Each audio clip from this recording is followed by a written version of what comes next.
what way does an American enjoy a way of life that other countries do not have?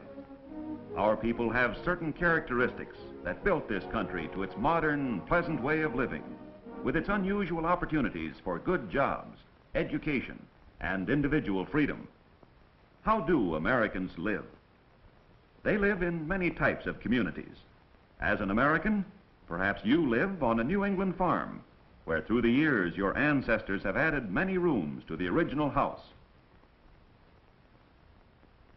Or you live in a town like Salem, Massachusetts, that is rich in American folklore. Perhaps you live in a large city like New York or in Philadelphia in a house of native stone.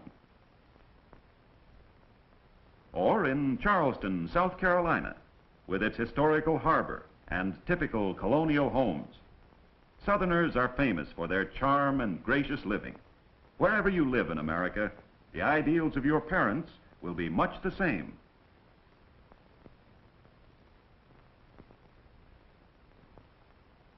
You may live near Miami, Florida. Or you may live in our great Midwest. Or in the West, in Colorado Springs, or Denver,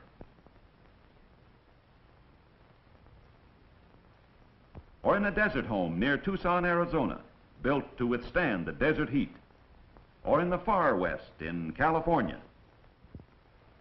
This shady street in Laramie, Wyoming is typical of the way many of us live. The fact that we have so many types of land and climate tends to make us a tolerant people with many different interests and ideas. We grow the products of both hot and cold climates and are rich in natural resources like lumber, oil, and rare minerals. Thus, we are less dependent on other countries than most peoples of the world.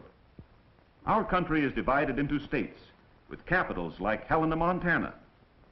Here, much of the government is carried on according to the needs of that part of the country. Sacramento, California.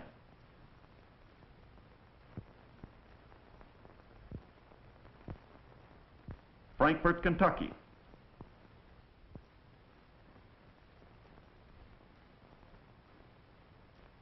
Austin, Texas. Providence, Rhode Island.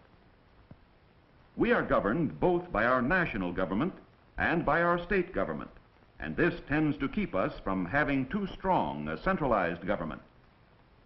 Boston has many historical places dear to all Americans. While our people have great independence, we are closely united in a common, colorful history, the famous Boston Commons.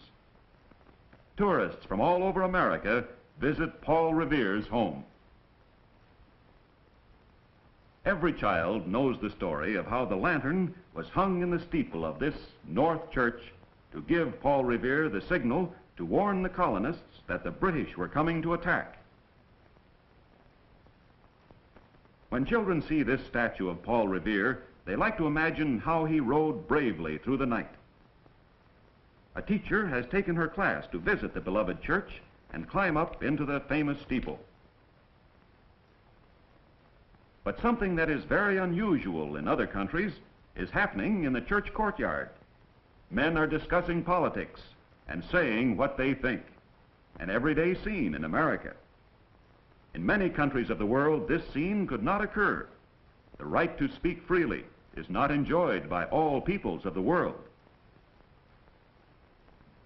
Our great national parks, like Glacier Park, belong to all of us. Travelers from every state are inspired by the beauty of the mountain peaks. In America, there is a car for about every 4 people, so that many families take trips to different parts of the country. They learn to know their country and what the people in other states think and do. In Europe and the Orient, cars are great luxuries, and motor trips are not possible for the average family. An American takes for granted the freedom to come and go and to do as he pleases, a freedom that is most unusual in a world of today.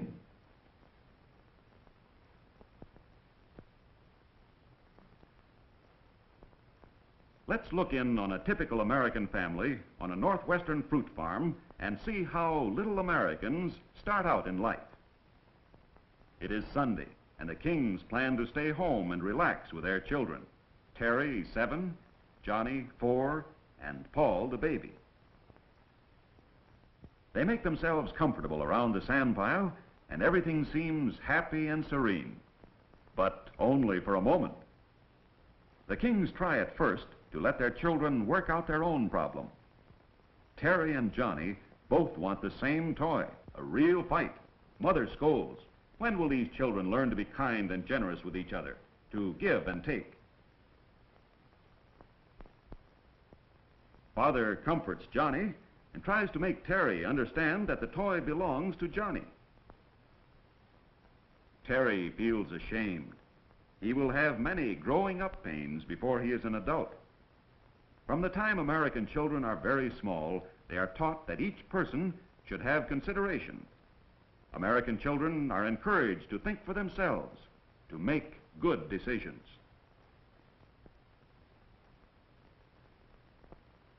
Even small American boys love mechanical toys. They like to find out what makes them run. Parents encourage this interest, and it's no wonder that we are a nation highly trained in mechanical skills. Paul tries again and again to make his truck run on the board. He is a small boy to be trying so hard, a typical American boy. The boy's cousins live on the adjoining farm, a typical American scene. The family are having a picnic in the backyard. Everyone helps.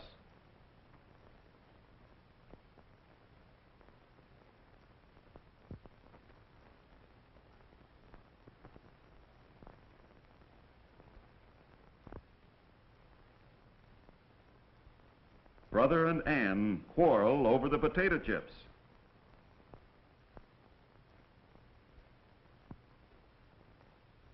Dad says, "Stop fighting, children." Sometimes it seems as if Dad never has a chance to rest.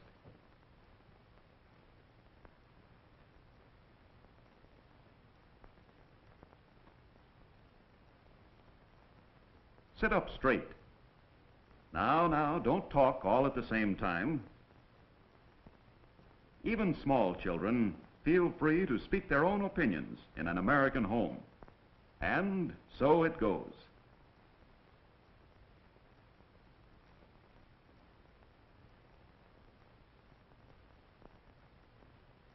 The Carrs have finished dinner and are trying out the new badminton court.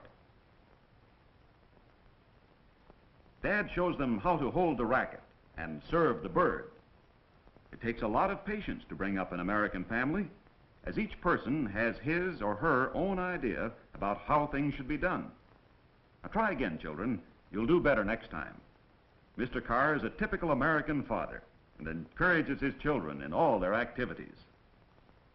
Jimmy and Molly and Ann are having a lot of fun learning how the game should be played. That looks fine. Molly hits it very well. Father and Emily applaud.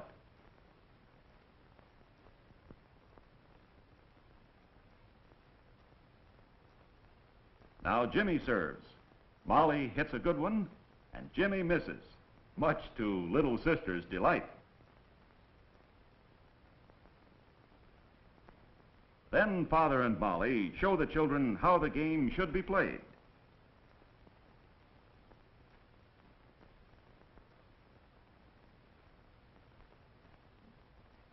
Another typical family situation. Ann and Molly both plan to ride. Ann has the horse. Then out comes Molly. This time it's Molly's turn, as she has a date to ride with a friend. Well, as usual, Father comes to the rescue. Life is made up of many small decisions. But as we make each one, we are building the type of person we will be when we grow up. As the children grow up, many teachers take a hand in their bringing up. Patiently, they explain the lessons, teach them to think and act, and meet their daily problems. to think things through by themselves. And now class is dismissed. Sometimes teachers have to scold, and the world seems discouraging. But it's all part of learning to think for yourself, to live the American way.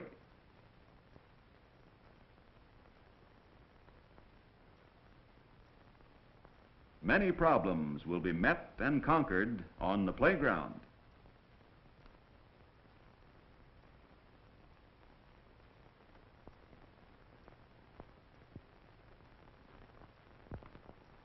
But now to return to the cars. Mr. Carr is inspecting the orchard. Mother and Emily go along. Father shows Emily which cherries are ripe and just how to pick them without injuring the stems.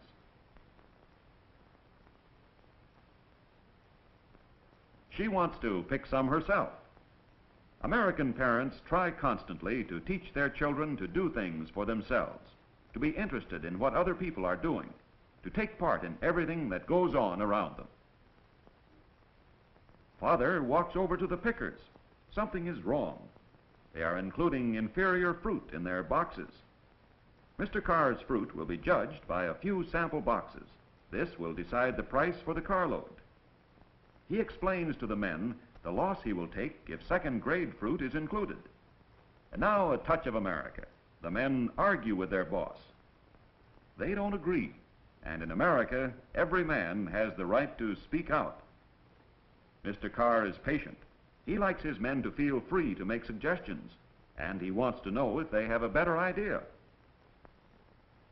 Finally, the trouble is straightened out, and the men laugh as they return to their work. Mr. Carr is fair, and the men like to work for him. Emily listens. She has complete confidence in her dad. She is used to hearing her father try to make good decisions and give every man a square deal. The same feeling of independence is found in any American industry. For example, building a house. The head foreman discusses the work with Bill, the work foreman. Bill has been with the firm many years. He started at the bottom and worked up to his present position. Bill studies his plans to know how much lumber he must order.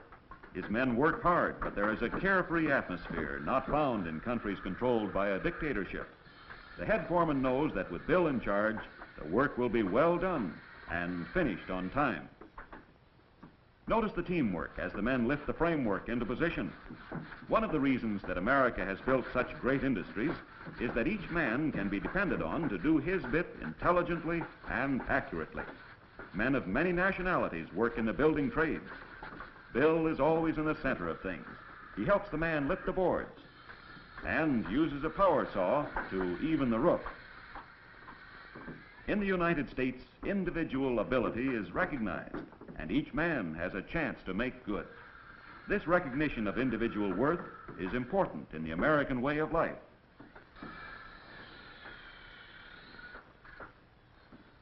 The work continues.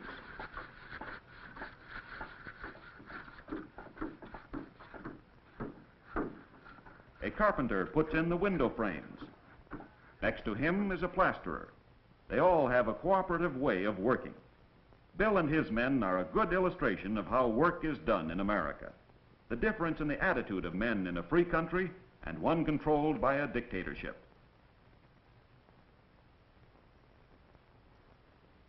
The same would be true of a group of harbor workers. As they wend their way home at night, they will say what they think with no fear of interference. It is hard to realize here that in some countries the people are afraid of their governments. The same freedom of speech would be true in this Pennsylvania steel plant, in this Texas oil industry, or in this South Carolina match factory. At this Long Beach Ford plant, notice the cars of the workmen. Workmen in foreign countries do not go to their jobs in cars, nor do they have such luxuries as electric stoves, washing machines, irons, radios, and television sets. We take these luxuries for granted, but more important is the chance we have to go further in our free public schools. The opportunities provided by our state universities, such as the University of Wyoming, are within the means of a great many of our families. the University of Kentucky.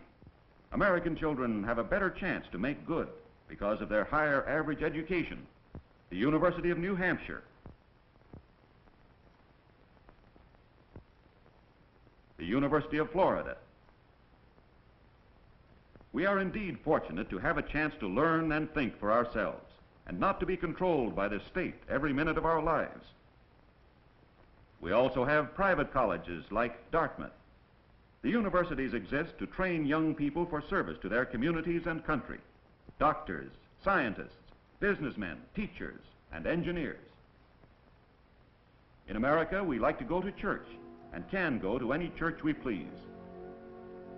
A historical church in Charleston, South Carolina. A Presbyterian church in Wichita, Kansas. Freedom of religion is a great privilege.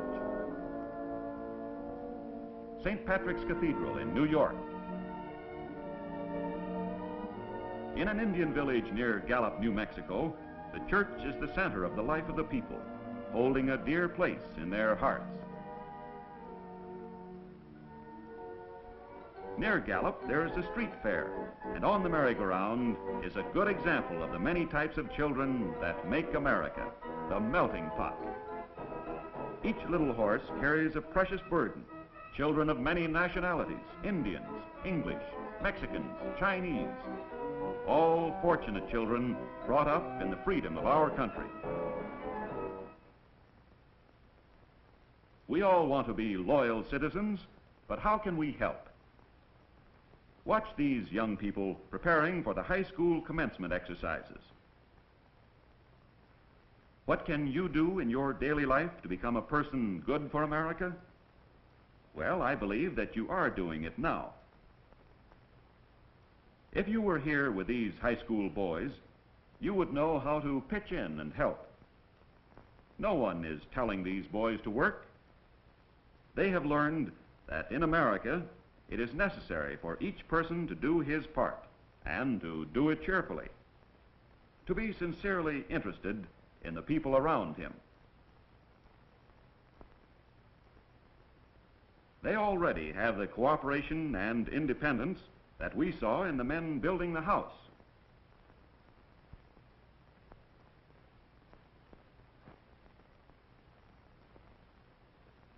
They listen to the advice of their teacher, but each boy feels free to give his own opinion.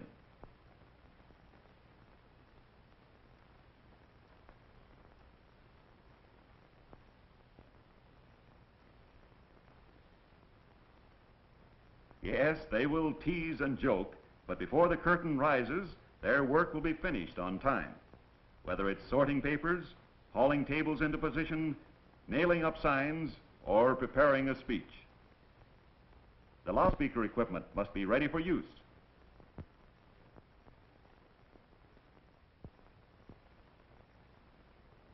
Rehearsal is over, and the young people hurry home to get ready for the big event tomorrow.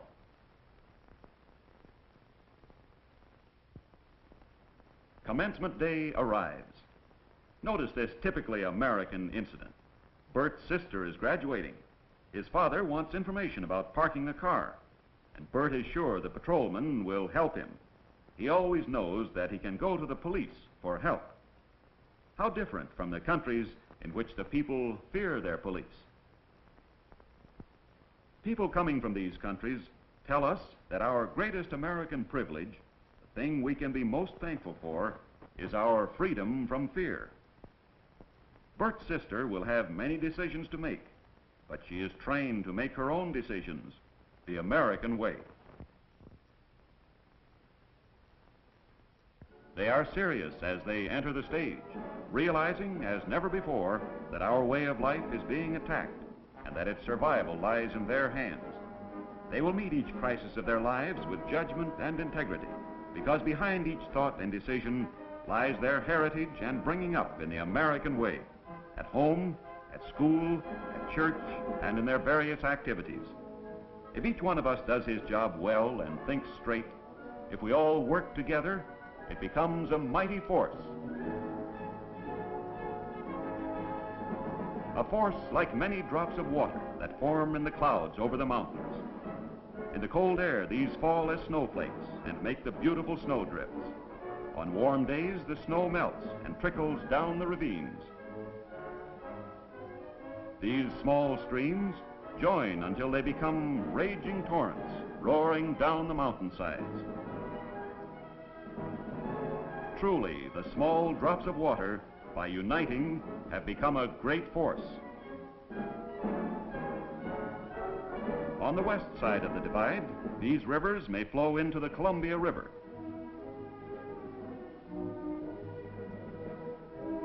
In the same way, in the Middle West, small streams may become the Mississippi River.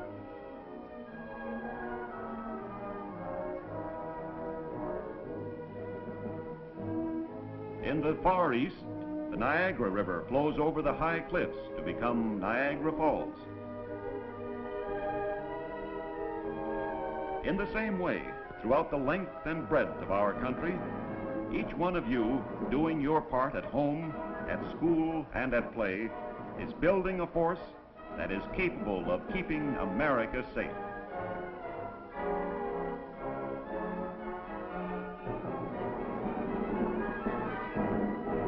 The great feeling of sympathy, understanding, and generosity toward our fellow man that is America, and the determination to work and fight for this ideal will keep America a bulwark of freedom for the peoples in all parts of the world.